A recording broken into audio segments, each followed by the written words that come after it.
우리가 예수님 믿고 그 다음에 신앙생활을 할 때에 과연 이 신앙생활을 어떤 관점으로 봐야 될 것인가? 물론 바울도 그 이야기를 대표적으로 로마서에서 이야기를 합니다. 우리가 예수님 믿어서 구원받는 것의 의미가 무엇인지를 로마서 1, 2, 3, 4장에서 이야기를 해요. 믿음으로 구원받는다. 하나님께서 우리에게 또 다른 의, 예수 그리스도를 보내주셔서 그 예수님 안에서 우리가 구원받는다. 그러면서 5장에서부터는 그 다음에 우리의 삶, 믿은 뒤의 삶에 대해서 이야기하는데, 많은 경우에 5장, 6장, 7장 보면 끊임없이 죄와의 싸움이 있다는 사실을 이야기를 합니다. 과연 그 싸움을 우리가 어떻게 싸우나 하는 문제를 한번 생각해 봅시다. 5장, 6장, 7장에 보면 마지막에 아주 곤고함으로 끝이 납니다. 오호라, 이 사망의 몸에서 누가 나를 건져내랴. 그런데 그 다음에 그러므로 우리 예수 그리스도 안에서 그 그리스도에게 감사하는 내용이 나오거든요. 그 내용이 뭐냐면, 이제 우리가 사는 것이 우리가 사는 게 아니고 그리스도 안에서 사는 것이라 이렇게 얘기를 합니다. 이 데살로니가전서 바로 시작할 때에도 1장 1절 한번 봅시다. 바울과 실로아노와 디모데는 보내는 사람이죠. 하나님 아버지와 주 예수 그리스도 안에 있는 데살로니가인의 교회, 데살로니가 성도들이 하나님 아버지와 주 예수 그리스도 안에 있다고 이야기합니다. 그리스도 안에 있다. 이 그리스도 안에 있다고 얘기하는 면을 우리가 좀 더 신학적 용어로 이야기를 하면 그리스도와의 연합이라고 이야기합니다. 그리스도와의 연합, Union with Christ라고 얘기합니다. 그리스도와 합해진 거예요. 유니온이라는 거 완전히 합해지는 걸 얘기하는 거거든요. 예수님 믿을 때 그리스도와 연합이 시작되고, 그 다음에 모든 삶은 그리스도와 연합된 삶을 사는 것이라고 이야기할 수 있습니다. 그래서 바울은 그런 면을 표현할 때 바울 서신 전체에서 그리스도 안에서라는 말로 이야기를 합니다. In Christ죠. 그리스도 안에서. 우리의 그리스도인의 삶의 가장 중요한 면이 그리스도 안에서입니다. 그리스도 안에서. 자, 바울이 이 그리스도 안에서란 말을 바울 서신 전체에서 160번 이상이 나옵니다. 엄청나게 많이 쓰는 말이에요. 아마 가장 많이 쓴 말 중에 하나예요. 뭐 은혜라는 말, 사랑이라는 말, 뭐 이런 말과 같이 그리스도 안에서라는 말을 가장 많이 씁니다. 대표적인 예를 몇 구절을 보면 로마서 6장 11절부터 봅시다. 이와 같이 너희도 너희 자신을 죄에 대하여는 죽은 자요. 로마서 6장이니까 이미 믿는 자의 삶을 이야기하는 거예요. 너희 자신을 죄에 대해서는 죽은 자요, 그리스도 예수 안에서는 하나님에 대해서는 살아있는 자로 여길지어다. 왜 여길지어다라고 얘기합니까? 예수님 믿은 뒤에도 내 스스로 내 자신을 볼 때 나는 아직 죄인이에요. 본질적으로 아직 죄인이야. 그런데 그 본질만 보지 말고 우리를 어떻게 여길지, 하나님이 나를 어떻게 보실지 그걸 알으라는 거예요. 지우지 말고 제발.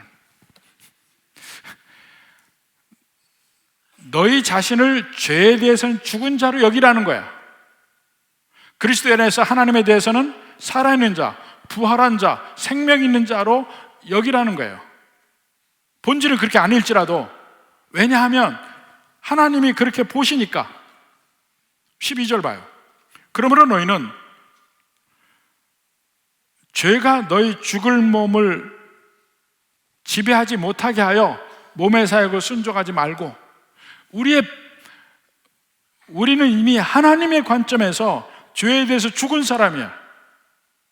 아직 내 마음에 죄가 끓고 있지만 하나님은 죄에 대해서 죽은 사람으로 본다고요.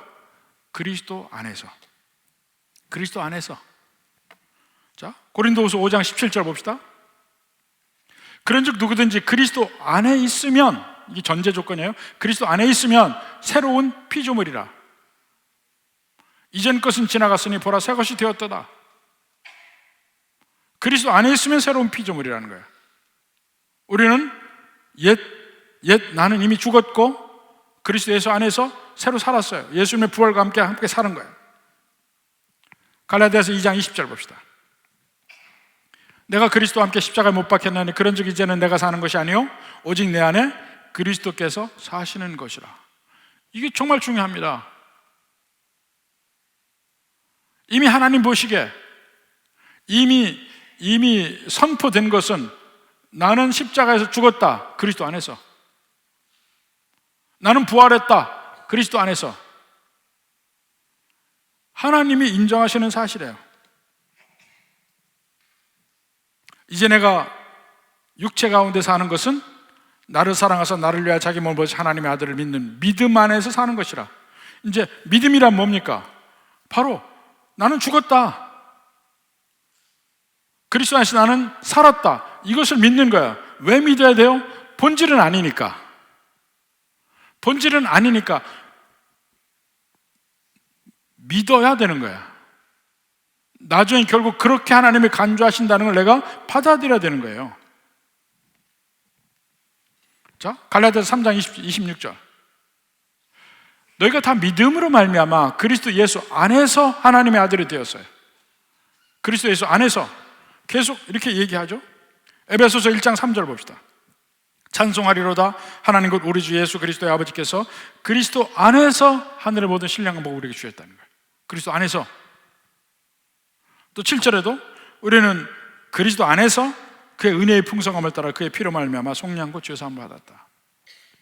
11절에도 모든 일을 그의 뜻의 결정대로 일하시는 이의 계획을 따라.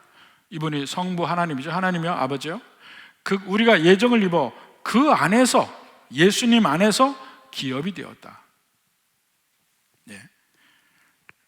이렇게 계속해서 우리에게 임한 우리의 현재 상태를 이야기할 때 그리스도 안에서라는 말을 계속해서 씁니다. 근데 이것이 그냥 신학적으로 얘기하는 게 아니에요. 내가 그리스도 안에 있다. 죄적인 나는 죽었고 하나님 안에서 내가 살았다, 부활했다. 이 면이 실제 우리의 삶에 엄청난 영향을 미치게 됩니다. 매일매일 삶을 여러분이 어떤 관점으로 사느냐 하는 거예요. 그러면 일단 바울에 대해서 오늘 본문에서 바울이 이야기하는 내용으로 다시 돌아가 보는데, 지금 배경은 이렇습니다. 바울이 빌립보에서 복음 전하다가 교회를 세웠는데 엄청난 핍박을 받고 다시 데살로니가로 갔어요. 거기서도 복음을 증거해서 데살로니가 교회가 세워집니다. 근데 바울이 거기 있는 기간은 새 안식일, 그러니까 한 달이 채 안 되는 기간 동안 데살로니가에 있었습니다. 근데 거기서도 반대가 엄청나게, 유대인들의 반대가 많아서 한밤중에 베레아로 떠납니다. 근데 빌립보도 교회가 세워졌고 데살로니가도 교회가 세워졌어요. 믿는 백성들이 생겼습니다. 주로 이방인들이에요. 근데 자기들에게 복음을 증거한 바울과 실라와 디모데는 없어진 거예요. 어느 날 갑자기 없어졌어. 자기들에게 말도 안 하고. 그 뒤로 물론 하나님의 말씀 때문에 그들이 교회를 세우긴 했지만 바울에 대해서는 평가가 엇갈리기 시작하는 거예요. 과연 그가 믿을 만한 사람이냐? 어떻게 3주 있다가 그렇게 싹 밤에 도망가서 사라질 수가 있느냐? 이 얘기가 데살로니가 교회에서 계속해서 들리는 겁니다. 거기에 대한 바울의 자기 변호, 자기 변증이 오늘 읽은 말씀들이에요. 그러면서 내 사역이 어떠한가를 이야기를 합니다. 처음에 들어갔을 때, 그리고 거기서 복음을 증거할 때 내가 너희를 어떻게 대하는지 아느냐 하고 그 면을 쭉 얘기하는 거예요. 이거 보통 일반적으로 보면 바울의 사역의 특징, 이랬다 쭉 얘기할 수 있어요. 예를 들어서 보면, 자, 1절에 형제들아 우리가 너희 가운데 들어간 것이 헛되지 않은 줄 너희가 친히 아나니. 들어가서 열매가 있었잖아요. 우리가 바울과 실로아와 디모데를 얘기하는 거예요. 바울과 실로아와 디모. 그 다음에 2절에 보면 너희가 아는 바와 같이 우리가 먼저 빌립보에서 고난과 능욕을 당하였으나 우리 하나님을 힘입어 많은 싸움 중에 하나님의 복음을 너희에게 전하였노라. 빌립보에서 고난을 당했지만 담대히 데살로니가에서 복음을 증거했다. 역시 이 참된 목자는 이렇게 해야 된다. 어떤 환난도 불구하고 담대하게 복음을 증거해야 된다. 이렇게 말을 하고, 3절에 우리의 권면은 간사함이나 부정에서 난 것이 아니요 속임수로 하는 것이 아니라, 참된 목자는 속임이 없이 깨끗한 마음으로 사역을 해야 되는구나. 또 4절에 참된 목자는 사람이 아니고 하나님을 기쁘시게 해야 된다. 이런 식으로 쭉 볼 수 있습니다. 7절에도 보십시오. 바울이 그 데살로니가의 성도들을 대할 때 어떤 자세로 대하냐면, 우리는 그리스도의 사도로서 마땅히 권위를 주장할 수 있으나 사도니까 내가 사도다, 그러니 권위를 가지고 말하고 들으라고 이야기할 수 있습니다. 그 권위가 있다는 거야. 오늘날에도 많은 목회자들이, 아니면 또 교육자들이 나는 목사고 당신들은 성도니까 내 말 들으셔 하고 그냥 강압적으로 얘기할 수도 있습니다. 권위가 있으니까. 그러나 바울이 하는 얘기는 도리어 너희 가운데서 유순한 자가 되어 유모가 자기 자녀를 기름과 같이 하였다. 즉 유모라는 것은 보통 우리는 친엄마가 아니고 저 때문에 옆에서 따로 세워둔 분들을 유모라고 보통 이야기를 하는데, 여기서는 엄마예요. 친엄마. 엄마인데 젖먹이는 엄마라는 뜻에서 이야기한 거예요. 자, 어머니도 여러 가지 관점이 있죠. 나이 든 사람에게 어머니는 늙은 할머니든 우리 어머니를 생각할 수 있고, 그렇지만 여기서 어머니는 어떤 어머니냐면 막 갓난아이가 젖먹이가 있는 어머니예요. 그러면 그 어머니가 그 젖먹이 아기를 어떻게 대할까요? 정말 부드럽게 대하겠지. 바로 그런 면을 얘기하는 거야. 유모가 자기 자녀를 기름과 같이 하였다. 사실 데살로니가 성도들은 막 믿은 지 얼마 안 됐잖아요. 그들이 나이와 관계없이 영적으로 보면 막 새로 태어난 사람들이야. 그러니까 영적으로 그들을 마치 젖먹이는 엄마처럼 내가 너희를 대했다 생각해봐라 이런 겁니다. 목회자는 이래야 된다? 또 얘기할 수 있어요. 또 나중에 11절에도 보면 아버지가 자기 자녀를 대하듯 이라고 나와요. 아버지는 어머니하고 좀 다르죠? 어머니는 보다 더 웬만하면 다 받아주고 더 돌봐주고 부드럽고 이런 면이 강조가 되어 있고, 아버지는 이제는 바르게 교육한다는 면이 들어갑니다. 권면하는 것은 네가 하는 일에 이것이 잘못되었다 하고 이야기하고 이렇게 바른 길로 가라 하고 말하기도 하고 꾸짖기도 하고 하는 겁니다. 권면하고 위로하고, 아버지 위로, 경계, 아버지 경계, 경고하고 하는 거예요. 그러니까 바울이 내가 당신들에게 있을 때 젖먹이는 어머니처럼 당신들을 대했고 아버지처럼 대했고 이렇게 부모로서의 사랑으로 대했다. 이 자기 변호를 하는 것인데, 많은 경우에 예를 들어서 목자는 이래야 된다 하고 이 말을 할 수가 있다니까요. 그런데 그렇게 될 때 본문이 말하는 진정한 의미를 잘 모르는 거예요.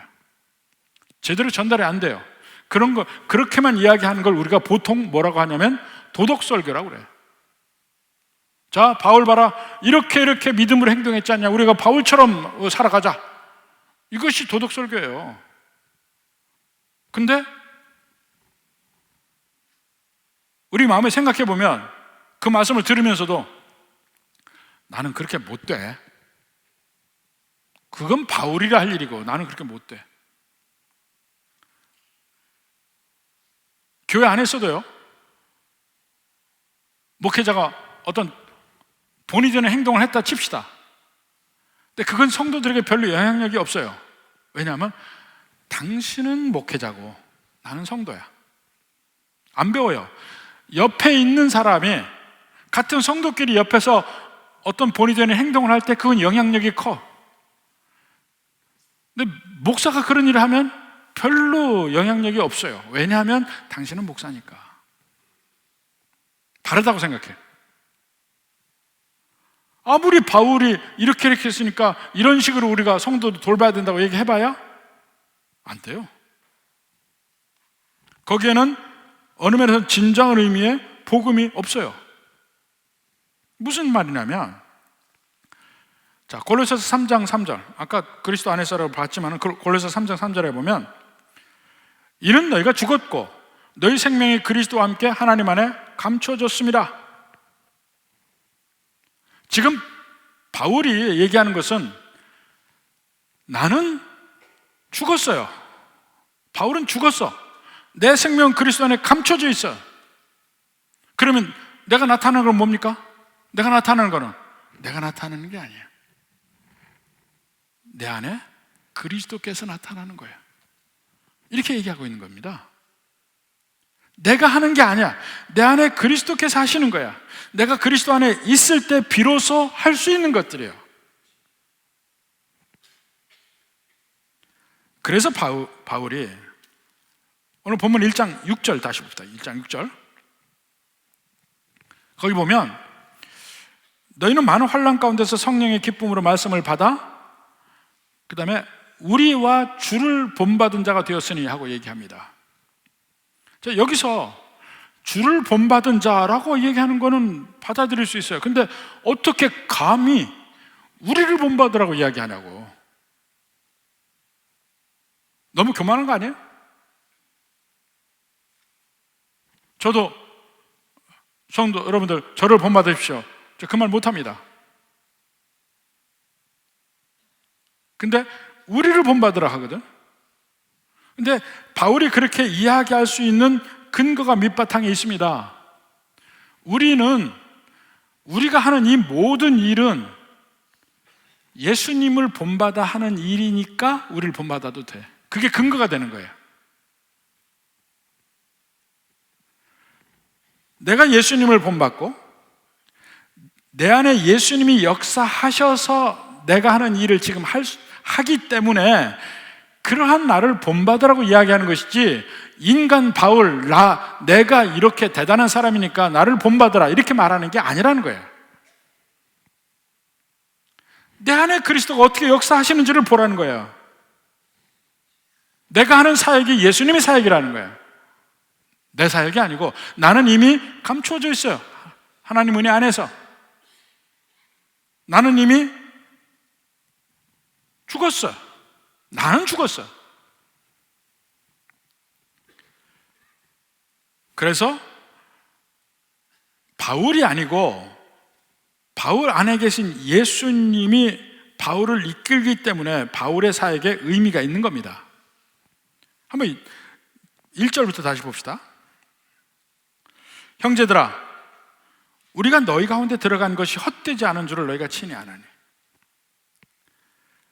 바울이 온갖 고난에도 불구하고 그 사역이 헛되지 않았다. 그 2절까지도 같이 보십시오. 너희가 아는 바와 같이 우리가 먼저 빌립보에서 고난과 능력을 당했으나, 고난은 일반적인 고난, 능력은 뭡니까? 능력은 사람들 앞에서 온갖 창피를 당하는 게 능력이에요. 빌립보에서 온갖 고난과 능력을 당했으나 우리 하나님을 힘입어 많은 싸움 중에 하나님의 복음을 너에게 전하였노라. 근데 그것이 헛되지 않은 줄 안다는 거예요. 아, 헛되지 않았구나. 근데 고난 속에서 어떻게 헛되지 않은 걸 알 수 있을까요? 온갖 환난과 어려움이 있어요. 그러면 마치 내 모든 일이 실패인 것 같아. 여러분 그렇게 느끼지 않습니까? 우리 삶을 사다가 온갖 환난과 고난이 있어요. 몸은 아프고 사업은 망하고 일은 안 풀리고 사람과의 관계는 깨지고 이럴 때 내가 잘못 살았구나 이렇게 생각할 수 있어요. 내 삶이 실패했다고 느낄 수 있어요. 근데 바울은 그러한 환난과 고난 속에서도 헛되지 않다는 걸 알아.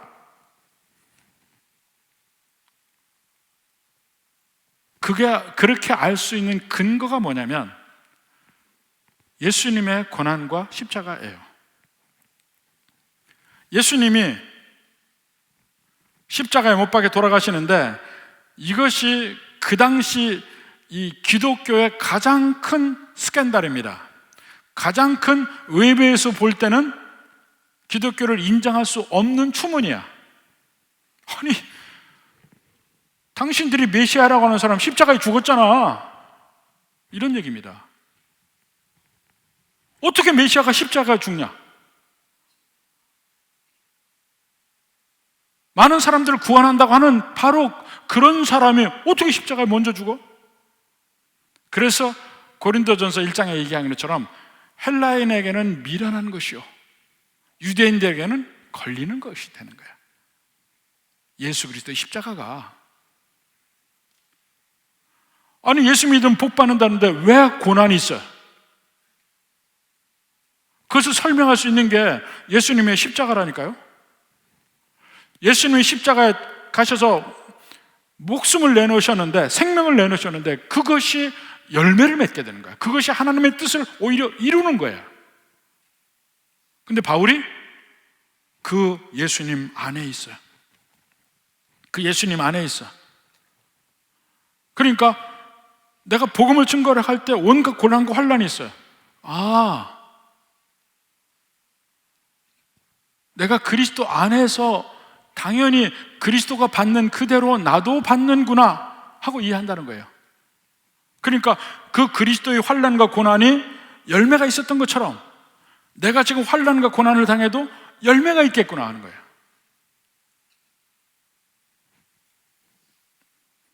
그의 고난이 고난 중에 있으면서 헛되지 않다는 사실을 안다니까요.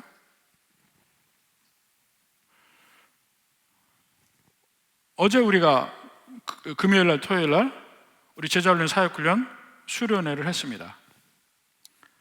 근데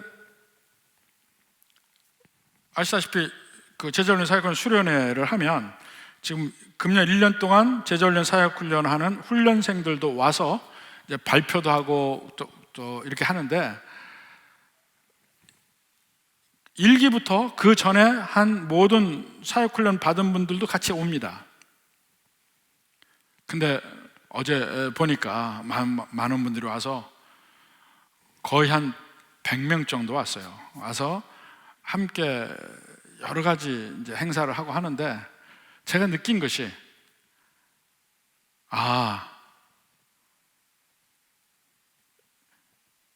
내가 우리 교회에서 많은 사역을 하고 심지어는 엄청난 환난을 당했지만 그 환난이 헛되지 않고 열매를 맺었구나 생각을 합니다. 그게 어제 느껴지는 거예요. 너무 감사하고 보람이 있었어요. 한참 우리 교회에서 어려움이 있을 때는 사실 하나님 안에서 내가 떠나는 게 옳은가 이 생각도 했어요. 내가 떠나는 게 옳은가? 근데 결정적으로 떠날 수 없는 이유가 있었습니다. 그게 뭐냐면 상대편이 이런저런 나를 피곤하게 하면 어찌 될지 몰랐는데 딱 바로 이단이라고 얘기했잖아요. 이단이라고. 그럼 내가 떠나가서 어디 가서 살아요? 어디서 목회를 해? 그게 평생 꼬리표를 다닐 텐데. 더군다나 제가 신학교에서 가르친 사람인데 다른 사람에게 무엇이 옳고 무엇이 그르고 무엇이 이단이고 무엇이 바르게 믿는지를 가르친 사람한테 이단이라고 얘기하니까 이거는 피할 길이 없죠. 아니, 그런 사람을 지금도 제가 공부했던 그 미국의 웨스트민스터 신학교에서 외래 교수로 하고 있어요. 지금도 가르칩니다, 제가. 근데 이단이라고 해놨으니 죽어도 그 누명만은 내가 벗어야 될 거 아니야. 오히려 그것 때문에 저를 못 떠나게 만드는 거야. 죽어도 그거는 지켜야 되니까. 그렇지만 그러면서도 순간순간에 나중에 오래 또 괴로움을 겪으니까 과연 어떻게 하는 게 옳은가 하는 생각도 제가 많이 했습니다. 심지어는 이제 그쪽에서 막 공격하는 내용이 뭐예요? 우리가 왜 갈라지냐, 우리 교회가. 그 목사 한 사람만 떠나면 우리 다시 하나 될 수 있는데, 이런 말까지 들으니까 진짜 그런가? 나 하나 떠나면 하나 될 수 있나? 이런 생각도 했다니까요.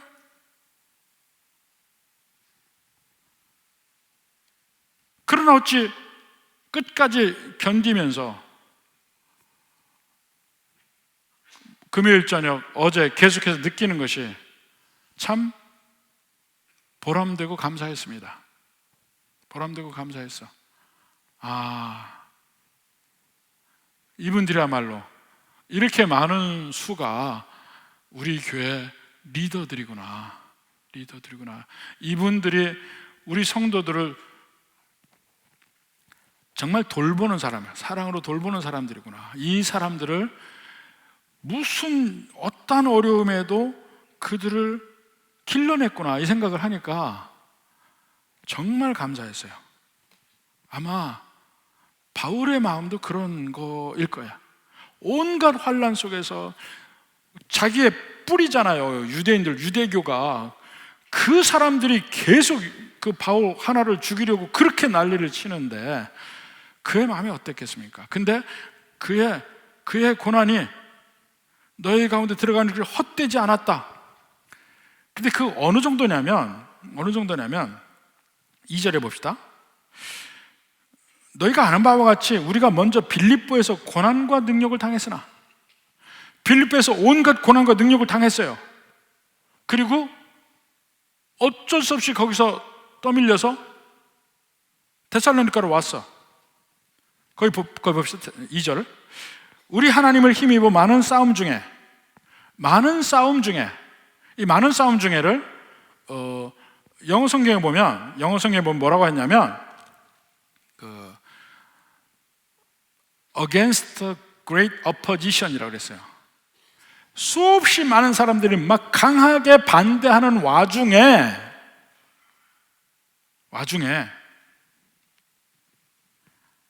우리 하나님을 힘입어라고 얘기해요. 우리 하나님을. 그러니까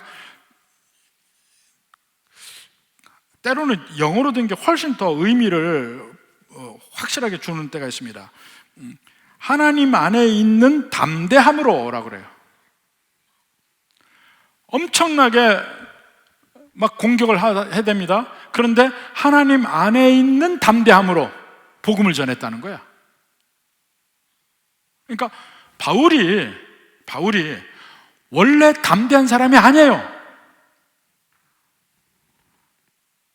우리 자꾸 바울을 이 another level, 또 다른 클래스의 사람이라 한 거예요. 나와는 다른 사람이라고 생각하는데 그렇지 않다는 겁니다. 바울도 우리와 똑같아요. 그런데 그리스도 안에 있다 보니까 담대함이 생기는 거예요. 하나님 안에 있는 담대함으로 많은 반대가 있었지만 하나님의 복음을 너에게 전했다는 거예요. 강한 반대에도 불구하고. 그러니까 바울이 타고난 강한 지도자가 아닙니다. 난 그 사람하고 나는 달라요. 아니요, 똑같아요. 다르다고요? 그 사람은 확실하게 나는 하나님 안에 있다, 하나님이 힘 주신다, 그것을 믿고 진짜 내 속에 하나님이 주신 그 능력이 발휘된 것뿐이야. 예수님 믿고 그리스도 안에 있을 때 비로소 갖게 되는 담대함, 그게 바울에 있다는 거예요. 그리고 4절에 보니까 오직 하나님께 옳게 여기심을 입어 복음을 위탁받았다. 하나님의 옳게 여기심을 입어. 하나님이 왜 바울을 옳게 여기셨을까요? 하나님이 왜 바울을 인정했을까요? 바울이 능력이 있어서가 아니고, 바울이 성도들을 잘 돌봐서가 아니고, 뭔가 착한 일을, 위대한 일을 해서가 아니고, 바울이 옳게 여기심을 하나님께로부터 받은 이유는 그가 그리스도 안에 있기 때문에 그렇습니다. 오직 그 이유 때문에 하나님이 그를 옳게 여기시는 거야.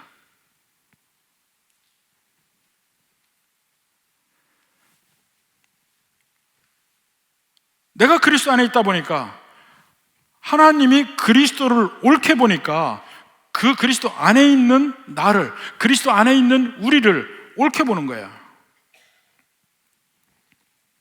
하나님이 인정하셔요. 왜 인정하세요? 그리스도 안에 있기 때문에. 우리는 너무나 많은 경우에, 많은 설교자들이 우리는 하나님께 인정받는 사람이 되자, 그건 이단적 얘기라니까. 우리는 이미 하나님의 인정을 받았어요. 예수님 믿는 순간에 하나님의 인정을 받은 사람들이에요. 중간에 인정받는 사람이 되자, 그 말도 안 되는 소리라니까.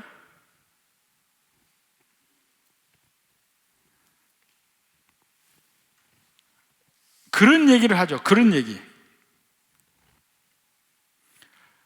뭐 귀한 그릇도 있고, 뭐 천이 쓰는 그릇도 있고, 디모데후서에서 얘기하잖아. 자, 그러니까 그래서 깨끗하게 하여 하나님께 쓰임 받자, 뭐 이런 얘기를 합니다. 그러니까 우리 그릇을 귀한 그릇으로 만들자, 이렇게 얘기를 합니다. 근데 그게 아니에요. 우리는 이미, 금이든 은이든 우리는 이미 귀한 그릇이에요. 천이 쓰는 그릇은 믿지 않고 지옥 가는 것들이라니까. 근데 문제가 뭐냐면요, 이미 귀한 그릇이 그릇을 더럽게 하는데 문제가 되는 거야. 이미 귀한 그릇이면 귀한 그릇답게 깨끗하게 하자, 그 얘기입니다.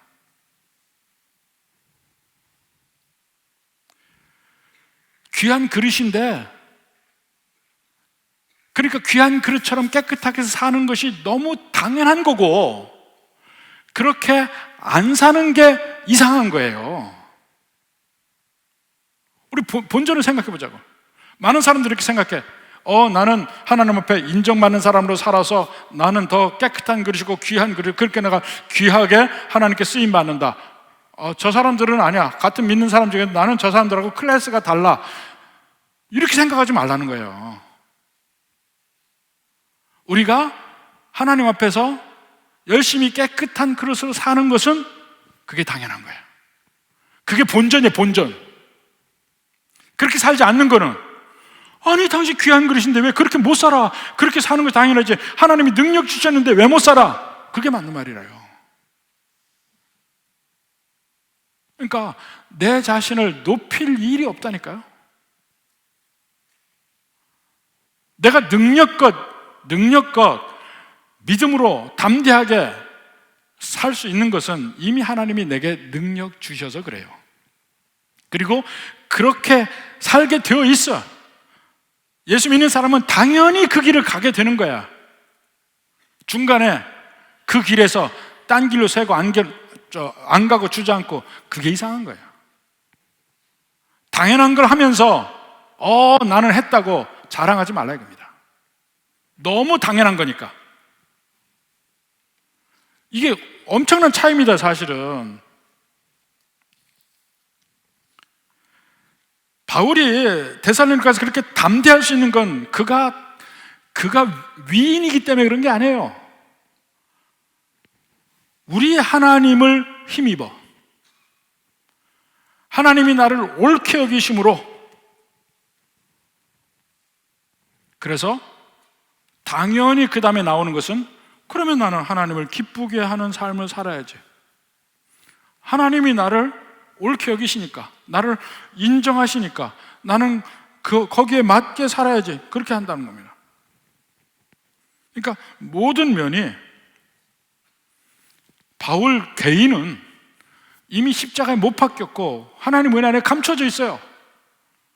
바울이 사는 것은 내 안에 그리스도께서 사신 거야. 내가 그리스도 안에 있으므로 하나님은 나를 볼 때 예수님을 보지 나를 보는 게 아니에요. 그래서 옳다고 인정하는 거야. 그래서 내가 이렇게 담대할 수 있구나 하는 것도 이해가 되기도 하고, 그래서 내가 이 일을 할 수 있구나 하는 것도 이해가 되는 거예요. 내가 할 수 없는 일을 내가 하는 겁니다. 그래서 그리스도 안에 있으면서 바울이 목회자로서 하지 않은 것들 쭉 리스트가 나오고, 그리스도 안에 있으니까 하게 되는 것 리스트가 나와요. 거기 한번 봅시다. 먼저 네거티브한 거, 그리스도 안에 있기 때문에 하지 않는 것. 5절부터 봅시다. 너희도 알거니와 우리가 아무 때에도 아첨하는 말 안 해. 아첨하는 말이 왜 나옵니까? 사람을 기쁘게 하려고 하다 보면 아첨하는 말이 나오는 거예요. 제가 높아지면서 얘기하는데요, 아첨하는 말 안 한다고 정 떨어지는 말 하는 사람들이 있어요. 자기는 있는 그대로 얘기한다고 정 떨어지는 말을 해. 있는 그대로 일지언정 덕이 되는 말을 해야 됩니다. 상대편을 세우고 위로하고 힘받게 하고 하는 말을 해야 되지, 그냥 그렇게 정없이 얘기하는 것은, 여기서 내가 아첨하는 말 안 한다, 이거하고는 좀 다른 것 같아요. 그냥 덧붙여 얘기한 거예요. 아첨하는 말은 정말 사람을 기쁘게 하려고 그렇게만 하는 거예요. 그 다음에 탐심의 탈을 쓰지 아니하고, 탐욕을 낼 필요 없어요. 하나님이 나를 인정하고 하나님이 나를 인도하시는데 무슨 뭘 그렇게 탐할 게 있습니까? 뭘 더 구해? 하나님의 인정을 받았는데. 그리고 또 6절에 보니까 사람에게서는, 너희에게서든지 다른 이에게서든지 사람에게서는 영광을 구하지 않는다. 사람이 잘했다 이런 칭찬받는 거, 그걸 바라고 하는 거 아니에요. 그리고 9절에 봅시다. 9절에 보면 그들에게 재정적인 폐해를 끼치지 않으려고 노력했다는 거예요. 바울이 하지 않은 것, 그리스도 안에 있음으로 말미암아 하나님이 힘 주셔서 일을 할 때 안 하는 것들. 자, 그게 이제 원래부터 바울이 그랬다는 게 아니에요. 하나님이 힘 주셔서 이렇게 할 수 있었다는 거야. 내가 사는 게 아니고 그리스도께서 행한 대로 내가 같이 행할 수 있다 보니까 그렇게 됐다는 거야. 또 긍정적인 면 얘기합니다. 포지티브한 면 얘기할 때, 자, 7절부터 우리는 그리스도의 사도로서 마땅히 권위를 주장할 수 있으나 도리어 너희 가운데서 유순한 자가 되어 유모가 자기 자녀를 기름과 같이 했다. 아까도 말씀드렸지만 내가 그리스도 안에 있고 하나님이 나를 그리스도 안에서 나를 인정하시고 기뻐하신다는 확신이 있으면 이 사람의 칭찬을 갈급해하지 않고, 많은 사람들이 사람의 인정과 칭찬을 갈급합니다. 그래서 그 칭찬한 말을 안 해주면 상처받고 이럴 수가 있어요. 근데 그리스도 안에 있다고 그리스도의 옳게 하심을 입었다는 확신이 있으면 그런 거에 연연하지 않아요. 그리고 사람들이 답답해도 참아줄 줄 알아. 이게 유순한 자예요. 유순한 자. 먼저 그 유순함의 가장 근본은 먼저 예수님이가 가서 볼 수가 있잖아요. 예수님이 이 세상에 사시면서 공생의 3년 반 동안의 사역을 하시면서 얼마나 많은 핍박과 환난과 고난을 받았습니까? 바리새인과 서기관들과 제사장들과 이 사람들이 막 괴롭혔습니다. 근데 그게 전부가 아니에요. 예수님을 막 왕으로 모시려고 따랐던 사람조차 예수님을 이해 못했죠. 예수님을 단지 자기들에게 빵을 주는 사람으로만 인식했어요. 자기들의 병을 고쳐주는 사람으로만 인식을 했어요. 그러니까 예수님이 병을 고치니까 막 주변에 수없이 많은 사람들이 예수님을 찾아와서 병 고쳐달라고 하죠. 예수님이 들판에서도 떡 5개와 물고기 2마리로 수많은 사람들을 먹이니까 왕으로 세우려고 그래. 우리를 계속 먹일 수 있는 사람으로 생각하고. 근데 그때마다 예수님이 뭐라고 느낍니까? 답답하고 외로워요. 그게 예수님의 진정한 목적이 아니니까. 진정한 예수님을 그들이 못 보니까. 근데 그들뿐입니까? 제자들도 끝까지 예수님을 몰라요. 제가 예수님 믿고 그 다음에 소위 은혜를 받고 새로 성경을 읽었습니다. 읽을 때 복음서를 읽는데 복음서에서 제가 제일 느낀 게 뭐냐면 예수님이 정말 외로우셨겠다 하는 걸 느꼈어요.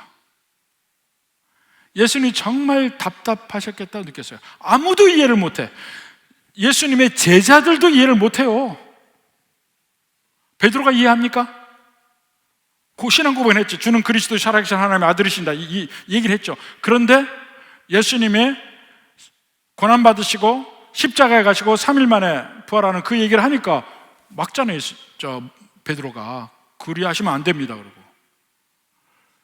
진정 예수님을 이해 못해요. 제자들 서로 예수님이 예루살렘에 가시면 이제 왕으로 등극할 줄 알고 누가 크냐 서로 막 경쟁을 하고 있어요. 그걸 보는 예수님의 마음은 어땠을까요? 답답했을 거야. 내가 저런 것들 데리고 뭐 하냐 이런 생각이 안 들겠어요? 밖으로는 뭐 다 공격을 해야 되고 안에 그래도 내 편이라도 있어야 될 것 같은데 내 편도 아니야. 이것들은 제자들이 이해 못하니까. 근데 그들을 어떻게 하십니까? 끝까지 사랑하셨다고 얘기했어요. 마지막 6월절 밤에 식사를 하시고 그 제자들은 계속해서 누가 크냐는 논쟁에 또 얘기도 해요. 그럴 때 예수님이 그들을 발을 씻기십니다. 그럴 때 그때 뭐라고 합니까? 예수님이 그들을 끝까지 사랑하셨다고 얘기해. 전혀 그들을 의지한 것도 아니에요. 의지할 대상도 아니었어.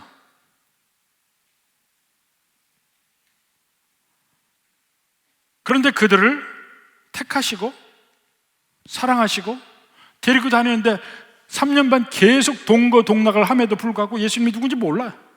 전혀 딴소리만 하고 있어요. 예수님 십자가에 가신다니까 도마는 그래 같이 죽으러 가자 하고 얘기하고. 참, 기가 막힌 얘기들이에요. 그런데 끝까지 사랑하시네. 이게 예수님의 온유하심이에요.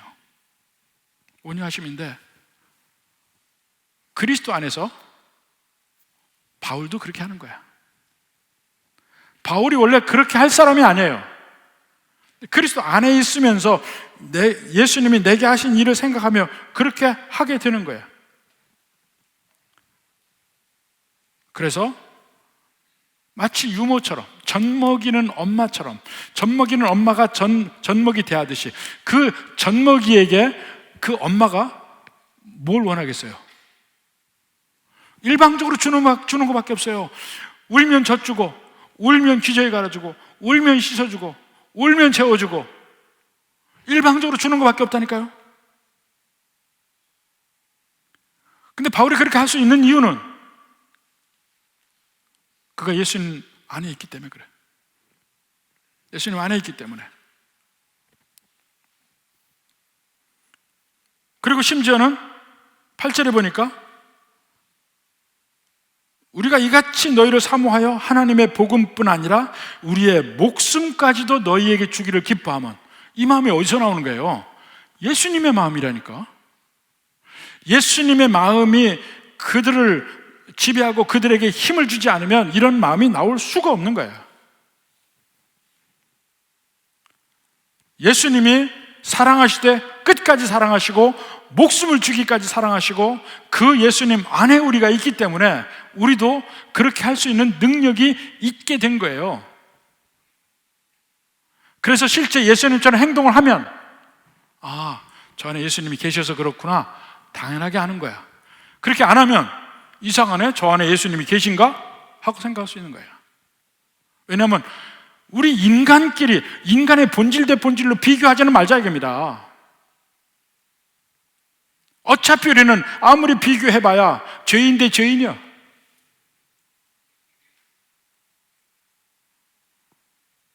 아프리카 흑인들 있죠? 흑인도 까만 정도가 다 다릅니다. 아셔요? 아프리카 중부 쪽에 갈수록 더 새카매요. 반짝반짝 눈만 보여. 근데 그 중에서 미인의 조건이 뭔지 아세요? 덜 검은 게 미인이에요. 실제로 덜 검은 게 미인이에요. 그래서 어떻게든지 하얗게 하려고 그래, 흑인들이. 머리도 막 이 건축모라고 그래요. 막 돌아서 피부를 파고 들어가요, 머리가. 이거 피는 게 일이에요. 그러면서 서로 비교를 해. 내가 더 하얘, 네가 더 검해. 근데 우리가 볼 땐 다 흑이냐? 안 그래요? 다 흑이냐? 꼭 우리는 서로 비교하면서 마치 아프리카 흑인처럼 비교하는 거야. 누가 더 검으냐? 어차피 다 흑인인데.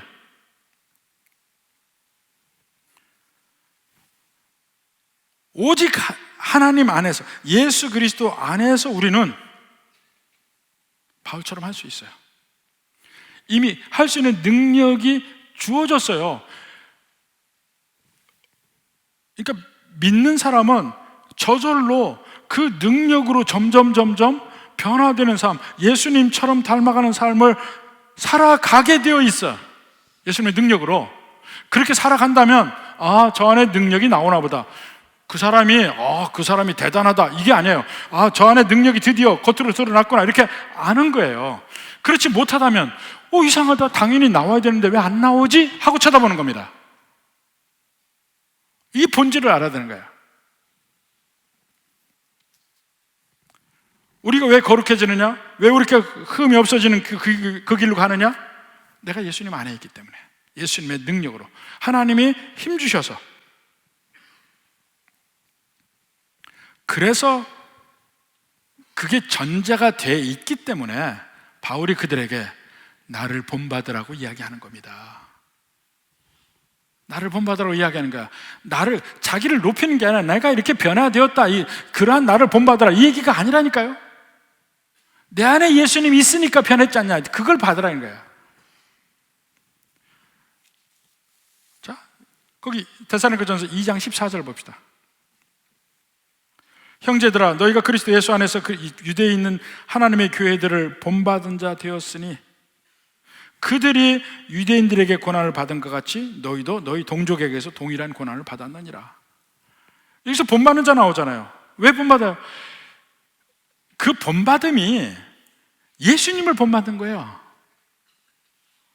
예수님을 본받는 거야. 근데 예수님 본받으니까 유대에 있는 교회들이 유대 사람들에게 고난받아. 그게 예수님 본받은 거야. 근데 데살로니가 그 이방인 교회에서는 그걸 본받는 거야. 자기 다른 이방인들에게, 이방인 교회가 또 핍박당하거든. 그게 계속 본받음의 연속이야. 바울이 그 면을 얘기하고, 마지막으로 갈라디아서 2장 20절 다시 한번 봅시다. 내가 그리스도와 함께 십자가에 못 박혀 한다니 그런 즉 이제는 내가 사는 것이 아니오 오직 내 안에 그리스도께서 사시는 것이라. 이게 모든 믿는 백성의 삶의 출발점이고 그 근본입니다. 내 안에 그리스도께서 사시는 것이라. 그러니까 그리스도께서 사시기 때문에 내가 그리스도처럼 사는 것이 나온다면 그건 너무 당연한 거야. 하나님의 능력으로. 이제 내가 육체 가운데 사는 것은 나를 사랑하사 나를 위하여 자기 자신을 버리신 하나님의 아들을 믿는 믿음 안에서 사는 것이라. 믿음 안에서.